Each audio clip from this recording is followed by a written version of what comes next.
Assalamualaikum warahmatullahi wabarakatuh. Alhamdulillahirabbil alamin. Assalatu wassalamu ala asrofil anbiya'i wal mursalin Sayyidina Muhammadin wa ala alihi wa ashabihi ajmain amma ba'du. Pertama-tama, marilah kita panjatkan puji dan syukur kehadirat Allah Subhanahu wa Ta'ala, karena berkatnya lah kita dapat dalam keadaan sehat walafiat hingga saat ini. Sholawat serta salam tak lupa kita panjatkan kepada Nabi besar Muhammad Sallallahu Alaihi Wasallam, karena berkat beliaulah yang membawa Islam hingga saat ini. Pada kesempatan yang berbahagia ini, izinkanlah kami akan mempresentasikan proposal penelitian klinik farmakokinetik kami yang berjudul Pengaruh Pemberian Antasida terhadap Profil Farmakokinetik Alendorat pada pasien riwayat penyakit MAH dengan metode HPLC.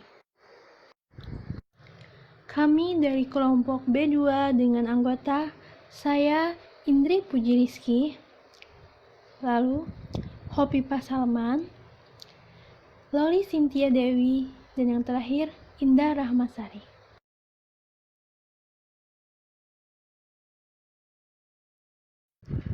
Pendahuluan. Osteoporosis merupakan suatu penyakit metabolik yang ditandai dengan berkurangnya massa tulang, kerusakan jaringan tulang, dan adanya perubahan mikroarsitektur yang mengakibatkan terjadinya penurunan kekuatan tulang, sehingga meningkatkan kerapuhan tulang, dan tulang akan mudah menjadi patah. Jaringan tulang akan terus-menerus hilang karena adanya resorpsi dan akan terbentuk lagi oleh formasi. Osteoporosis akan terjadi jika resorpsi lebih banyak daripada formasi. Prevalensi osteoporosis wanita sebanyak 18-36% dan pria sebanyak 20-27% pada usia kurang dari 70 tahun. Sedangkan untuk usia di atas 70 tahun pada wanita 53-65% dan pada pria sebanyak 38%. Menurut penelitian dari International Osteoporosis Foundation mengungkapkan bahwa 1 dari 4 perempuan di Indonesia dengan rentang usia 50-80 tahun memiliki risiko terkena osteoporosis. Dan risiko osteoporosis perempuan di Indonesia meningkat 4 kali lebih tinggi daripada laki-laki, dan biasanya sebagian besar adalah wanita yang mengalami postmenopause. Wanita yang mengalami menopause akan lebih rentan mengalami osteoporosis. Hal tersebut dikarenakan pada wanita mengalami kekurangan hormon estrogen dan kehilangan kalsium secara lebih cepat, sehingga menyebabkan resorpsi tulang yang berlebihan. Pengobatan yang dapat digunakan pada wanita menopause adalah menggunakan obat golongan bifosfonat seperti Alendorat, yang dosisnya telah disetujui sebanyak 10 mg per hari atau 70 mg per minggu. Alendronat mempunyai aktivitas dalam mengobati dan mencegah osteoporosis pasca menopause, yang mana obat ini bekerja dengan menghambat resorpsi tulang osteoklastik. Pada wanita dengan osteoporosis pasca menopause, alendronat mampu meningkatkan massa tulang dan penurunan insiden patah tulang. Alendronat akan mengurangi aktivitas osteoklas, menginduksi apoptosis osteoklas, memulihkan keseimbangan pembentukan kembali tulang, mencegah keropos tulang, dan meningkatkan kepadatan mineral tulang, sehingga bisa menurunkan risiko patah tulang. Selain itu, alendronat dapat merangsang diferensiasi osteoblas serta mencegah atau mengurangi apoptosis osteosis dan osteoblas. Penggunaan alendronat memiliki efek samping yang paling umum, yaitu hipokalesemia transien, hipofosfatemia sementara, dan gejala gastrointestinal. Efek samping lainnya adalah mialgia, nyeri sendi, sakit kepala, pusing, edema perifer, nyeri punggung, dan mudah lelah. Selanjutnya antasida. Mekanisme kerja antasida yaitu dengan cara menetralkan asam lambung dan menonaktifkan pepsin.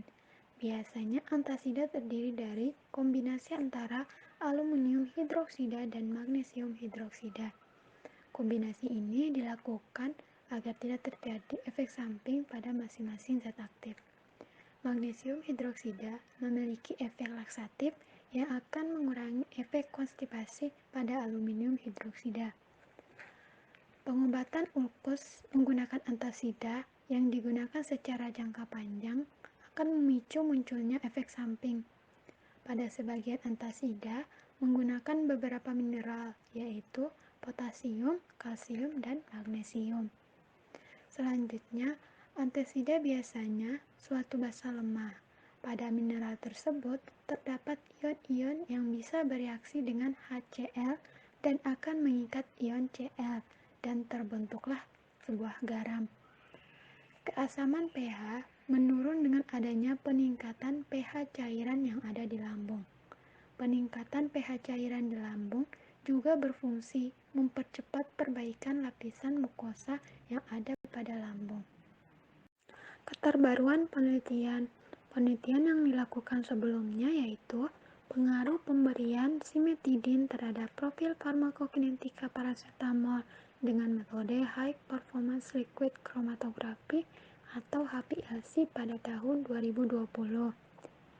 Hingga saat ini, belum ada informasi mengenai pengaruh pemberian antasida terhadap profil farmakokinetik alendronat pada pasien dengan riwayat penyakit MA menggunakan metode HPLC. Oleh karena itu, dilakukanlah penelitian ini sebagai keterbaruan penelitian, yang mana kita ketahui bahwa alendronat merupakan salah satu obat osteoporosis pada wanita pasca menopause yang memiliki efek samping terhadap gangguan gastrointestinal. Dan antasida merupakan salah satu obat yang digunakan untuk pengobatan terhadap gangguan gastrointestinal.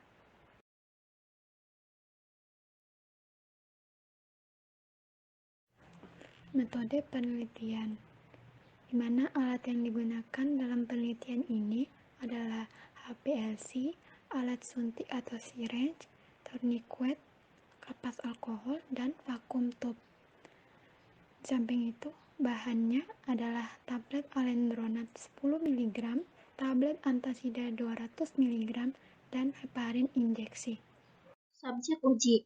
Kita menggunakan 15 orang wanita dengan kriteria inklusi menopause, mengalami osteoporosis, dan mempunyai riwayat penyakit MA, serta bersedia menandatangani informed consent. Dengan kriteria eksklusi abnormalitas esofagus, hipersensitivitas terhadap alendronat, dan hipokalemia. Sebelum melakukan pengujian, seluruh subjek uji harus menandatangani lembar pernyataan kesediaan atau informed consent. Penelitian akan dilakukan sesuai dengan ketentuan yang ada dalam Deklarasi Helsinki dan harus disetujui oleh Komite Etik Fakultas Kedokteran dan Kesehatan Universitas Islam Indonesia. Skema penelitian. Yang pertama, menentukan jumlah subjek uji yang digunakan, kemudian akan membuat dan menyiapkan surat pernyataan kesediaan atau informed consent, kemudian akan menyiapkan antasida dan alendronat. Lalu subjek uji akan dibagi ke dalam beberapa kelompok, kemudian subjek uji pada tiap kelompok akan diberikan perlakuan, dan yang terakhir baru akan dilakukan analisis datanya. Kerangka konsep pada penelitian ini ada variabel bebas, yaitu dosis antasida dan alendronat. Kemudian ada variabel terikat dari parameter farmakokinetiknya, yaitu AUC, Cpmax, Tmax, Ka, K, T setengah, clearance, dan VD-nya. Kemudian ada variabel pengganggu, diantaranya ada berat badan, makanan, minuman, dan usia.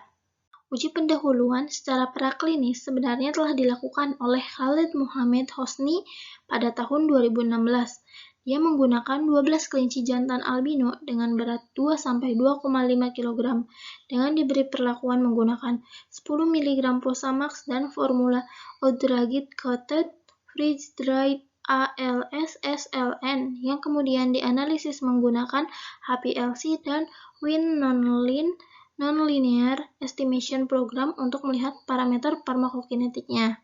Dapat dilihat melalui tabel 6 bahwa konsentrasi plasma ALS-SLN signifikan lebih tinggi untuk kelinci yang diobati dengan ATC-SLN dibandingkan kelinci yang diobati dengan Fosamax.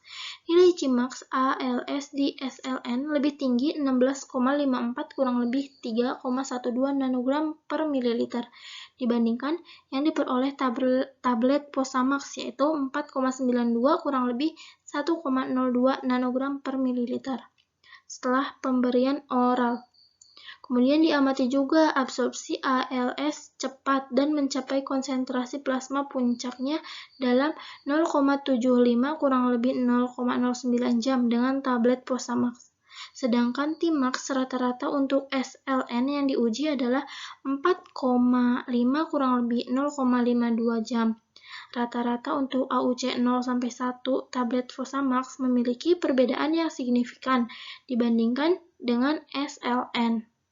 Dan ada kerangka penelitian. Pertama itu kita melihat akan digunakan 15 subjek uji yang akan dibagi menjadi 3 kelompok. Nah, sebelum itu, subjek uji harus berpuasa semalaman sebelum dilakukan pengujian dan dilarang makan atau minum yang mempengaruhi penetapan kadarnya. Setelah itu akan diambil darahnya melalui pena sebelum dimulai perlakuan. Nah, darah ini akan digunakan sebagai belangko. Pada pembagian kelompok 1 itu akan diberikan 10 mg alendronat, kelompok 2 akan diberikan 200 mg antasida dahulu, setelah 1 jam baru diberikan 10 mg alendronat, dan yang kelompok 3 itu akan diberikan 10 mg alendronat terlebih dahulu, baru setelah 1 jam akan diberikan antasida 200 mg. Kemudian, dari 3 kelompok ini akan diambil sampel darahnya melalui pena dengan selang waktu setengah, 1, 2, 4, 6, 10, 12, 14, 16, 20, dan 24 jam. Kemudian setelah diambil itu akan dilakukan penetapan kadarnya menggunakan HPLC dan penetapan parameter farmakokinetiknya menggunakan software Monolix 2020 R1. Pembagian kelompok uji. Dari 15 subjek uji akan dibagi menjadi 3 kelompok secara random. Kelompok 1 terdiri dari 5 orang diberi alendronat 10 mg. Kelompok 2 terdiri dari 5 orang diberi antasida terlebih dahulu. Setelah 1 jam baru diberikan alendronat 10 mg. Kelompok 3 terdiri dari 5 orang diberi alendronat 10 mg dahulu. Setelah 1 jam baru diberikan antasida. Langkah pengujian. Ada 3 step. Yang pertama, perlakuan, yaitu 1 minggu sebelum penelitian, subjek uji tidak diperbolehkan minum obat apapun terutama yang dapat mengganggu analisis penetapan kadar alendronat dan berpuasa semalam sebelum perlakuan.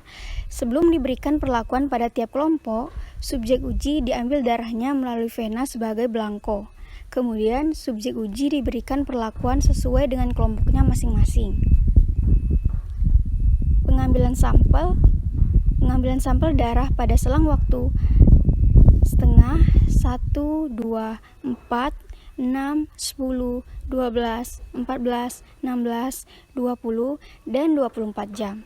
Kemudian darah yang didapatkan dimasukkan ke dalam vial yang diberi heparin, lalu divortex dan disentrifugasi untuk diambil supernatannya. Selanjutnya akan dilakukan penetapan kadar menggunakan HPLC. Step yang ketiga yaitu analisis data.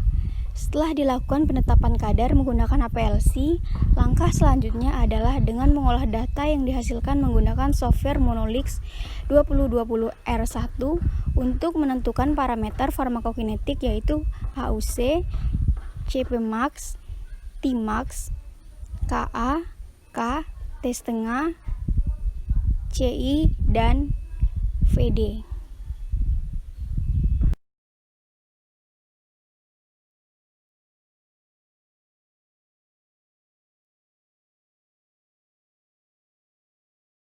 Baiklah, sekian presentasi dari kelompok kami. Semoga bermanfaat. Mohon maaf apabila ada kesalahan. Akhir kata kami ucapkan wabillahi taufiq wal hidayah. Wassalamualaikum warahmatullahi wabarakatuh.